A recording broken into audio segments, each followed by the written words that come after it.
Assalamualaikum warahmatullahi wabarakatuh. Perkenalkan, kami dari kelompok 5 akan membawakan materi mengenai the structure of many electron atoms.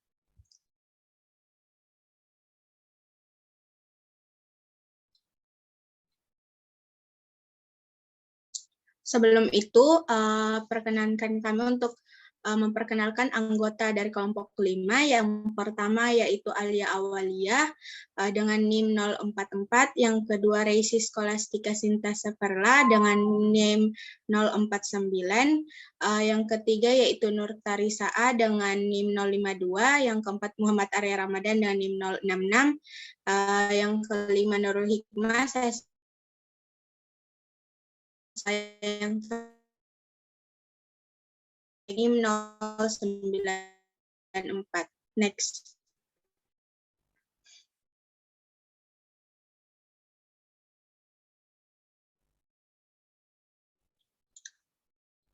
Jadi yang pertama yaitu prinsip membangun atau prinsip Aufbau.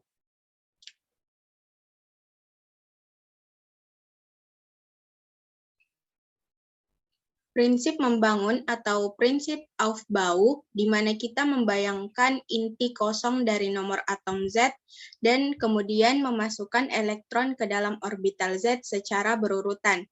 Urutannya yaitu 1s, 2s, 2p, 3s, 3p, 4s, 3d, 4p, 5s, 4d, 5p, dan 6s. Setiap orbital dapat menampung hingga 2 elektron. Sebagai contoh yaitu perhitungan atom karbon, di mana Z itu sama dengan 6, dan ada 6 elektron untuk mengakomodasi. 2 elektron masuk dan mengisi orbital 1s, 2 masuk dan mengisi orbital 2s, meninggalkan 2 elektron untuk menempati orbital dari subkulit 2p. Oleh karena itu, konfigurasi keadaan dasar dari C adalah 1s2, 2s2, 2p2, atau lebih ringkas He2s2, 2p2 dengan He inti 1s2 seperti helium. Next. Namun, kita dapat menduga 2 elektron terakhir menempati orbital 2p yang berbeda karena mereka akan terpisah lebih jauh dan saling menolak satu sama lain. Dengan demikian, satu elektron dapat dianggap menempati orbital 2px dan yang lainnya menempati 2py. Atau penunjukan X, Y, Z untuk menggunakan bentuk kompleks orbital ini, dan konfigurasi energi atom terendah adalah He2S2, 2p1x, 2p1y. Aturan yang sama berlaku setiap kali orbital terdegenerasi dari subkulit tersedia untuk ditempati. Aturan lain dari prinsip ini yaitu elektron menempati orbital yang berbeda dari subkulit yang diberikan sebelum 2 kali menempati salah satu dari mereka.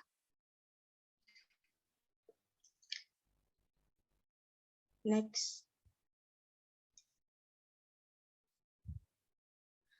Ketika elektron menempati orbital secara tunggal, digunakan aturan multiplisitas maksimum Hahn, yaitu sebuah atom dalam keadaan dasarnya mengadopsi konfigurasi dengan jumlah elektron tidak berpasangan terbesar. Efek spin korelasi adalah untuk memungkinkan atom menyusut sedikit, sehingga interaksi elektron inti ditingkatkan ketika spin paralel. Dalam keadaan dasar dari atom karbon, 2 elektron 2p memiliki spin yang sama. Ketiga elektron 2p dalam atom N memiliki spin yang sama, dan 2 elektron 2p dalam orbital yang berbeda di atom O memiliki spin yang sama. Keduanya di orbital 2px harus berpasangan. Next.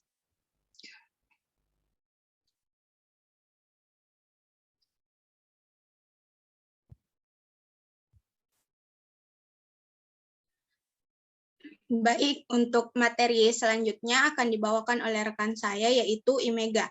Kepada saudari dipersilahkan. Baik, terima kasih atas kesempatan yang diberikan. Saya akan menjelaskan mengenai materi korelasi putaran.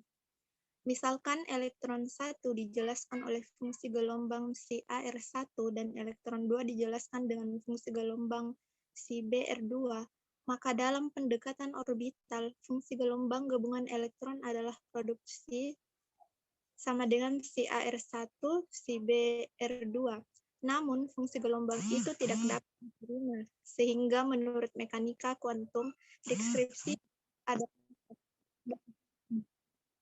berikut, yaitu si B kurang atau tambah sama dengan 1/2 pangkat 1/2 dikali si AR1 dikali si BR2 kurang atau tambah si BR1 dikali si AR2. Menurut prinsip Pauli, karena si tambah simetris di bawah pertukaran partikel, itu harus dikalikan dengan fungsi spin antisimetris yang dilambangkan sigma kurang. Sebaliknya, si kurang adalah antisimetris, sehingga harus dikalikan dengan salah satu dari 3 keadaan spin simetris. Dilihat bahwa si kurang merupakan yang menghilang, yang berarti bahwa tidak ada kemungkinan untuk menemukan 2 elektron pada titik yang sama dalam ruang ketika mereka berputar sejajar.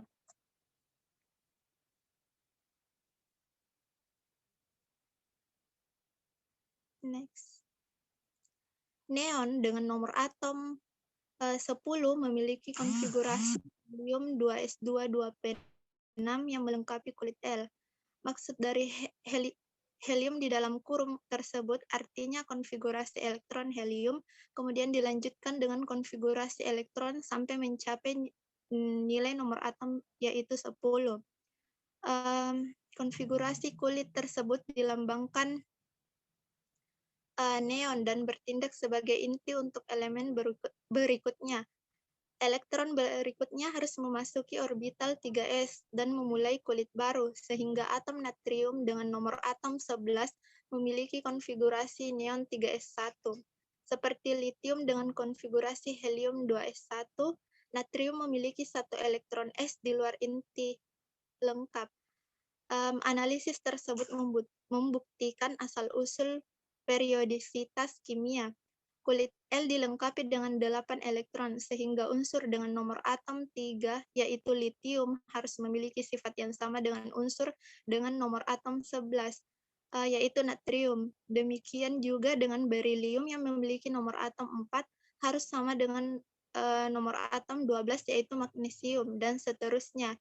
Hingga gas mulia helium yang memiliki nomor atom 2, neon yang memiliki nomor atom 10, dan argon yang memiliki nomor atom 18. Next.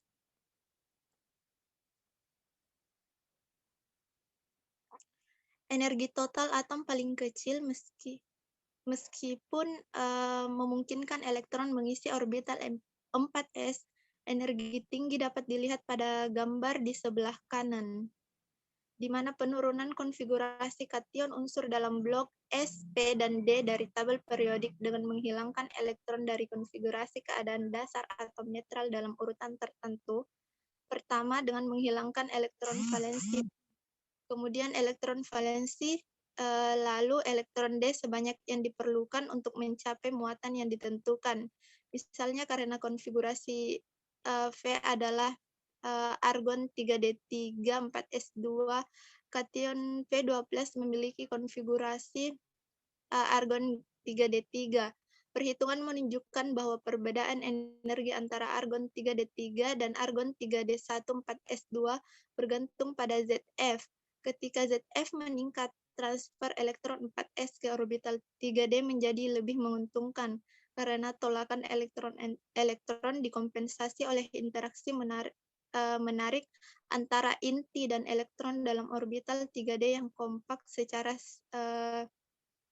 spasial. Konfigurasi anion elemen blok P diturunkan dengan melanjutkan prosedur pembentukan dan penambahan elektron ke atom netral sampai konfigurasi gas mulia berikutnya tercapai. Sekian dari saya kembalikan ke moderator. Baik, terima kasih atas pemaparannya. Untuk materi selanjutnya mengenai energi ionisasi dan afinitas elektron akan dibawakan oleh Saudari Reisi. Kepada Saudari dipersilahkan. Baik, saya akan melanjutkan materi, yaitu energi ionisasi dan afinitas elektron. Next.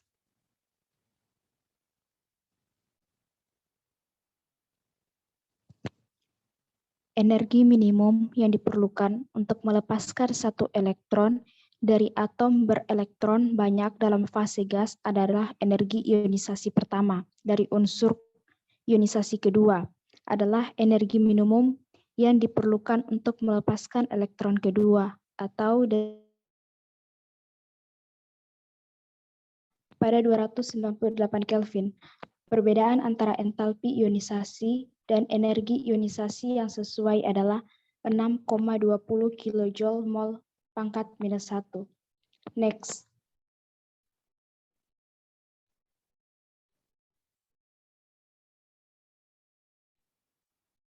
Entalpi ionisasi dan energi ionisasi. Ini mengikuti dari hukum Kirchhoff bahwa entalpi reaksi untuk M menjadi M plus tambah M minus pada suhu berhubungan dengan nilai pada T sama dengan 0 oleh delta R H pangkat theta T sama dengan delta R H pangkat theta 0 tambah integral T dan 0 pangkat delta R C pangkat theta P dt. Kapasitas kalor tekanan konstan molar masing-masing spesies dalam reaksi adalah 5/2R. Jadi, delta R C pangkat theta P sama dengan 5/2R. Integral dalam ekspresi ini karena itu mengevaluasi ke plus 5/2RT. Entalpi reaksi pada T sama dengan 0 sama dengan energi ionisasi atau molar. Next.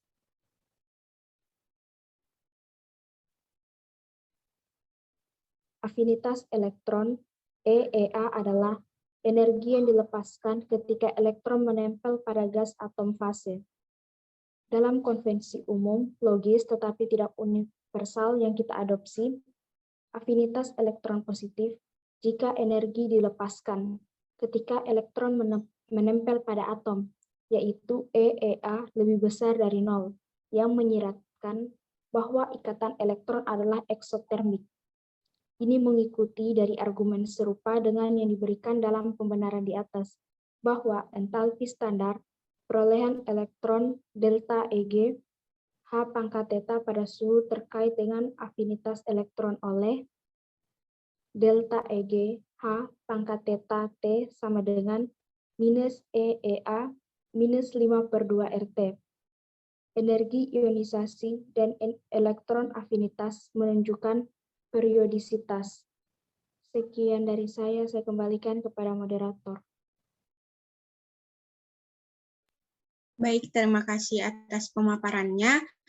Untuk materi selanjutnya akan dibawakan oleh Saudari Alia. Kepada Saudari dipersilahkan.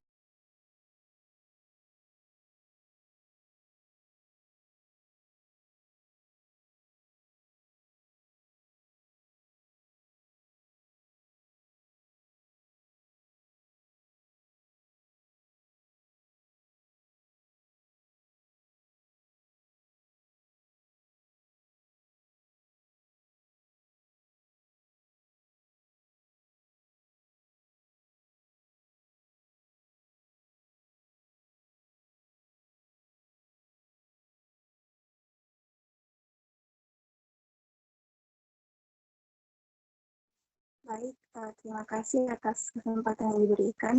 Saya akan melanjutkan pemaparan sebelumnya. Litil memiliki energi ionisasi pertama yang rendah karena elektron terluarnya terlindung dengan baik dari inti ZEF sama dengan 1,3 dibandingkan dengan Z sama dengan 3. Energi ionisasi berlium, di mana Z sama dengan 4 lebih besar, tetapi energi ionisasi boron lebih rendah karena pada boron terakhir elektron terluar menempati orbital 2p, dan ikatannya kurang kuat dibandingkan jika elektron tersebut menjadi elektron 2s. Energi ionisasi meningkat dari boron menjadi nitrogen dari peningkatan muatan molekuler. Namun, energi ionisasi oksigen kurang dari yang diharapkan dengan ekstrapolasi sederhana. Penjelasannya adalah bahwa pada oksigen, orbital 2p harus ditempati lambda, dan tolakan elektron-elektron meningkat di atas apa yang diharapkan. Selain itu, hilangnya elektron 2p menghasilkan konfigurasi dengan subpolit setengah terisi seperti N, yang merupakan peraturan energi rendah. Next.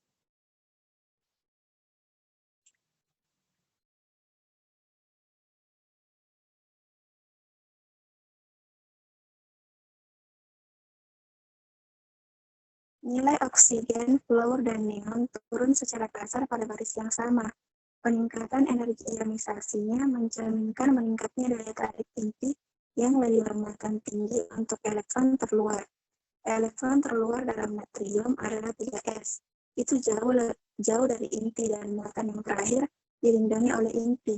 Akibatnya, energi ionisasi natrium secara substansial lebih rendah daripada neon. Afinitas elektron paling dekat dengan fluor karena elektron yang memasuki kekosongan dalam kulit valensi. Pelekatan elektron ke anion seperti dalam pembentukan O2- dan O- selalu bersifat endotermik. Jadi, EA adalah negatif. Elektron yang masuk ditolak oleh muatan yang sudah ada. Afinitas elektron juga kecil dan mungkin negatif. Sekian dari saya kembalikan kepada moderator. Baik, terima kasih atas pemaparannya. Untuk materi berikutnya yaitu self-consistent field yang akan dibawakan oleh Saudara Arya. Kepada Saudara dipersilahkan. Terima kasih atas kesempatannya. Perkenalkan, nama saya Muhammad Ramadan. Akan melanjutkan materi mengenai self-consistent field.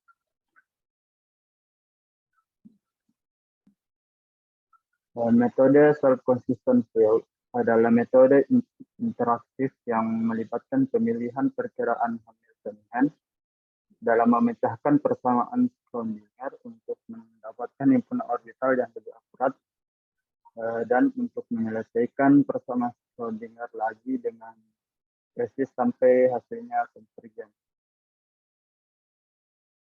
Kesulitan utama dari persamaan Schrödinger adalah adanya istilah interaksi antar elektron-elektron. Energi potensial elektron adalah V sampai dengan minus sigma E kuadrat per 4Pi epsilon 0 RI ditambah seperdua sigma IJ E kuadrat per 4Pi epsilon 0 RJ. Bentuk pertama adalah interaksi tarik-menarik total antar elektron dan inti. Bentuk kedua adalah interaksi tolak-menolak total antara elektron, yang dimana Rij adalah jarak antara elektron I dan J. Teknik ini awalnya diperkenalkan oleh Dr. Hartree sebelum komputer tersedia, dan kemudian dimodifikasi oleh V. Fox untuk memperhitungkan prinsip Pauli dengan benar. Dalam kimia dan fisika komputasi, metode Hartree-Fox ini atau AHEP merupakan metode hampiran untuk menentukan fungsi gelombang dan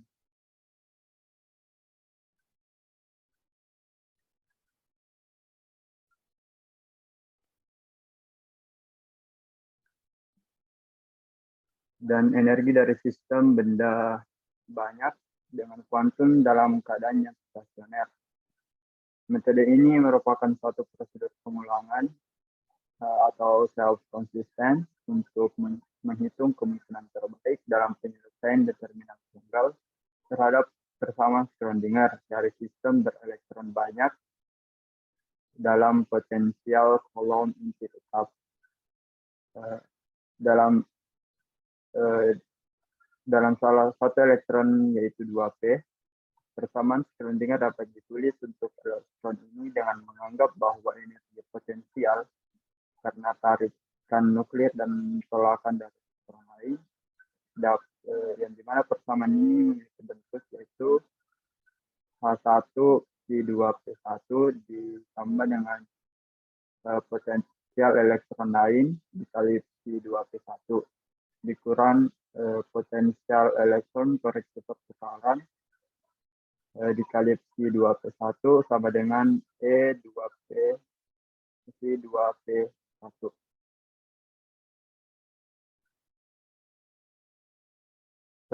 Persamaan serupa dapat ditulis untuk orbital 1s dan 2s dalam atom adalah sebagai berikut. Yang pertama itu di sebelah kiri adalah kontribusi energi kinetik dan daya tarik elektron ke inti seperti pada atom hidrogen. Kedua yaitu memperhitungkan energi potensial elektron yang dimiliki karena elektron di orbital lain juga ditempati. Yang ketiga adalah memperhitungkan efek korelasi putaran. Berdasarkan gambar 10.23 menunjukkan bahwa plot dari beberapa fungsi distribusi radial R34 self-consistent field untuk natrium. Gambar menunjukkan pengelompokan kerapatan elektron ke dalam kulit dan perbedaan penetrasinya.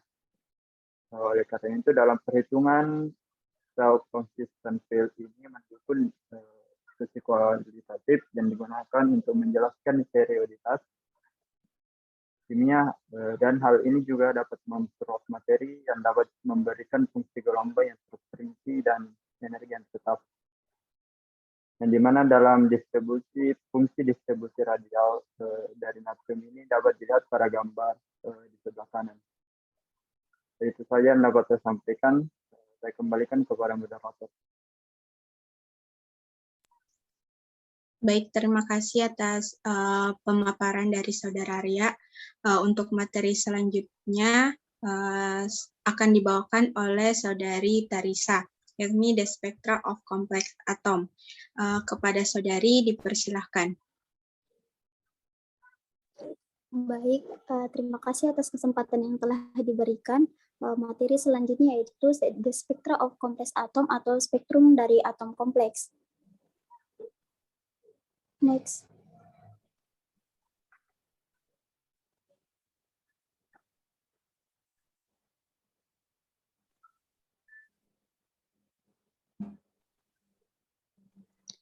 Spektrum atom dengan cepat menjadi sangat rumit dengan bertambahnya jumlah elektron.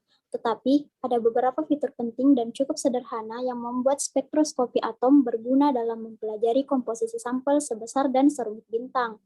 Ide umumnya sederhana. Garis-garis dalam spektrum, baik emisi atau penyerapan, terjadi ketika atom mengalami transisi dengan perubahan energi delta E dan memancarkan atau menyerap foton frekuensi, di mana V sama dengan delta E per H dan V sama dengan delta E per Hc.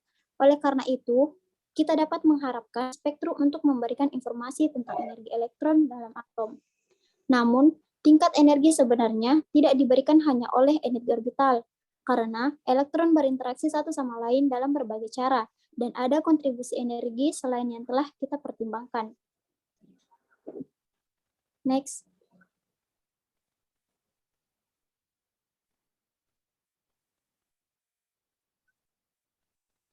Dampak terhadap astrofisika, spektroskopi bintang. Sebagian besar materi bintang terdiri dari bentuk netral dan terionisasi dari atom hidrogen dan helium. Dengan helium menjadi produk pembakaran hidrogen melalui fusi nuklir. Namun, fusi nuklir juga membuat unsur-unsur yang lebih berat. Secara umum diterima bahwa lapisan luar bintang terdiri dari unsur-unsur yang lebih ringan, seperti hidrogen, helium, karbon, nitrogen, oksigen, dan neon, dalam bentuk netral dan terionisasi. Unsur yang lebih berat termasuk bentuk netral dan terionisasi dari Si, magnesium, kalsium, belerang, dan argon ditemukan lebih dekat ke inti bintang. Para astronom menggunakan teknik spektroskopi untuk menentukan komposisi kimia bintang karena setiap elemen dan memang setiap isotop suatu elemen memiliki ciri khas spektral yang ditransmisikan melalui ruang oleh cahaya bintang.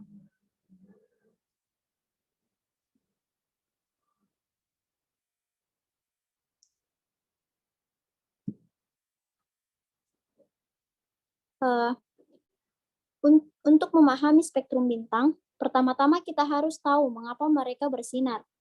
Reaksi nuklir di bagian dalam bintang yang padat menghasilkan radiasi yang merambat ke lapisan luar yang kurang padat. Penyerapan dan emisi ulang foton oleh atom dan ion di bagian dalam menimbulkan energi radiasi kuasi kontinum yang dipancarkan ke ruang angkasa oleh lapisan tipis gas yang disebut dengan fotosfer. Dua lapisan terluar dari sebuah bintang adalah kromosfer, wilayah tepat di atas fotosfer, dan korona, wilayah di atas kromosfer yang dapat dilihat dengan hati-hati selama gerhana. Fotosfer, kromosfer, dan korona membentuk atmosfer bintang. Kromosfer matahari kita lebih jauh, lebih padat daripada fotosfernya dan suhunya jauh lebih tinggi, di mana naik menjadi 10 kK. Karena hanya cahaya dari fotosfer yang mencapai teleskop kita, komposisi kimia keseluruhan bintang harus disimpulkan dari pekerjaan teoritis di bagian dalamnya dan dari analisis spektral atmosfernya. Data di matahari menunjukkan bahwa itu adalah 92% hidrogen dan 7,8% helium. Sisanya 0,2% disebabkan oleh unsur-unsur yang lebih berat, di antaranya karbon, nitrogen, oksigen, neon, dan besi yang paling melimpah.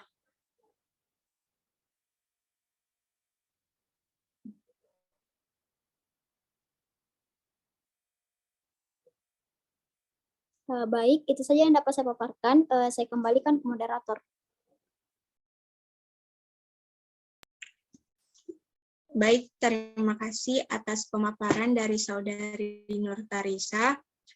Demikian presentasi dari kelompok kami. Terima kasih atas perhatiannya. Kurang dan lebihnya mohon dimaafkan. Wabillahi taufiq wal hidayah. Wassalamualaikum warahmatullahi wabarakatuh.